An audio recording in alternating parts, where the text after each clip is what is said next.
नमस्कार, राधे राधे, जय श्री कृष्णा। अंजू के नुस्खों में आपका बहुत बहुत स्वागत है। आज मैं आपको इस वीडियो में पुरुषोत्तम महीने में पुरुषोत्तम मास महात्म का 25वां और 26वां अध्याय सुनाऊंगी, जिसमें श्री हरि ने हमें बताया है राजा के द्वारा कि हमें किस किस तिथि में किस विधि से पूजा करनी चाहिए और हमें क्या क्या दान देना चाहिए। तो 25वां और 26वां अध्याय। श्री गणेशाय नमः। भजमन नारायण नारायण नारायण, श्रीमन नारायण नारायण नारायण।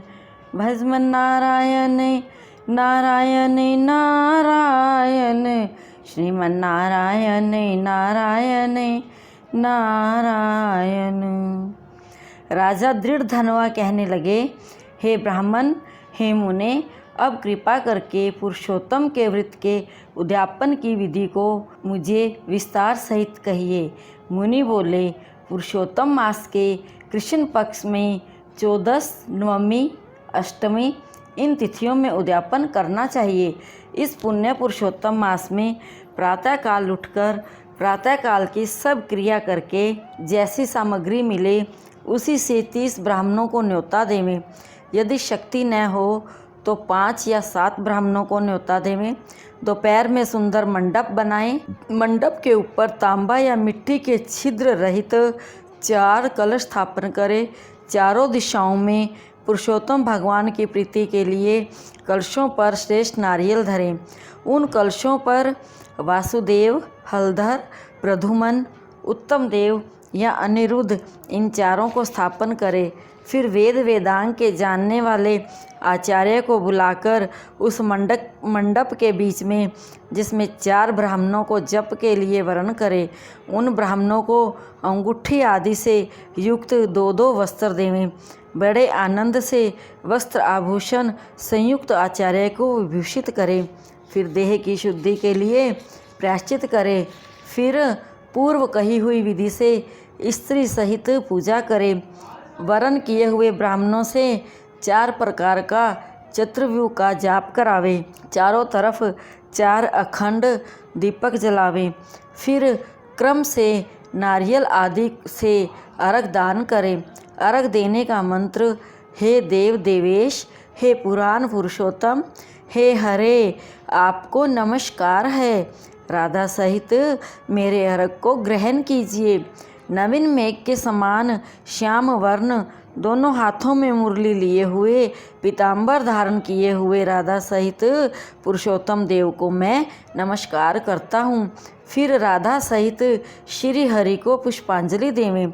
फिर स्त्री सहित भगवान को साष्टांग नमस्कार करें। फिर ब्राह्मण को सुवर्ण सहित पूर्ण पात्र देवें और फिर आनंद से आचार्य को बहुत सी दक्षिणा देवें। पश्चात भक्ति से स्त्री सहित आचार्य को वस्त्र आभूषणों से प्रसन्न करें। फिर ऋतिविजों को उत्तम दक्षिणा दें। स्त्री पुरुषों के पहनने योग्य वस्त्र शंकर पार्वती के नाम से देवें। 8 प्रकार का पद देवें और जूते का जोड़ा देवें। वैष्णव ब्राह्मण के लिए श्रीमद् भागवत पुस्तक को देवें।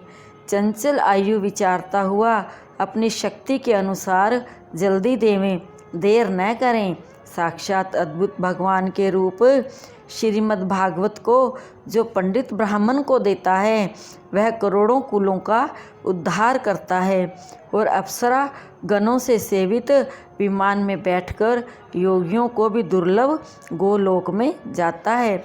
इति श्री 25वां अध्याय संपूर्ण। भजमन नारायण नारायण हरि हरि, श्रीमन नारायण नारायण हरि हरि। बोल बांके बिहारी लाल की जय। बोल पुरुषोत्तम भगवान की जय। 26वां अध्याय। अब उद्यापन के पश्चात व्रत के नियम का त्याग करते हैं। वाल्मीकि ऋषि कहने लगे, हे राजन, संपूर्ण पापों का नाश तथा भगवान विष्णु की प्रसन्नता के लिए विधि पूर्वक ग्रहण किए हुए नियमों के त्याग को विधि कहते हैं।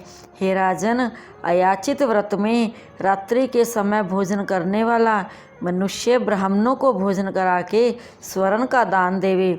जो मनुष्य अमावस्या को भोजन करता है वह दक्षिणा सहित गौ का दान देवे, और जो आंवला स्नान करता है वह दूध या दही का दान देवे।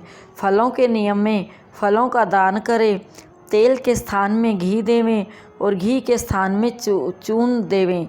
धान्यों के नियम में गेहूँ और चावल देवें, और पृथ्वी शयन करने वाला सुंदर तकिया तथा चद्दर सहित शैया दान करे।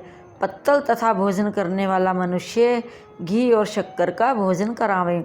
नख केशों को धारण करने वाला बुद्धिमान मनुष्य दर्पण देवें। नियम के त्यागने पर अनेक प्रकार के रस देवें। दीप दान करता हो तो पात्र सहित दीपक देवें।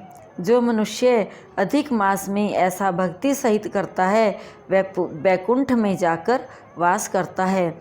इति श्री 26वां अध्याय संपूर्ण।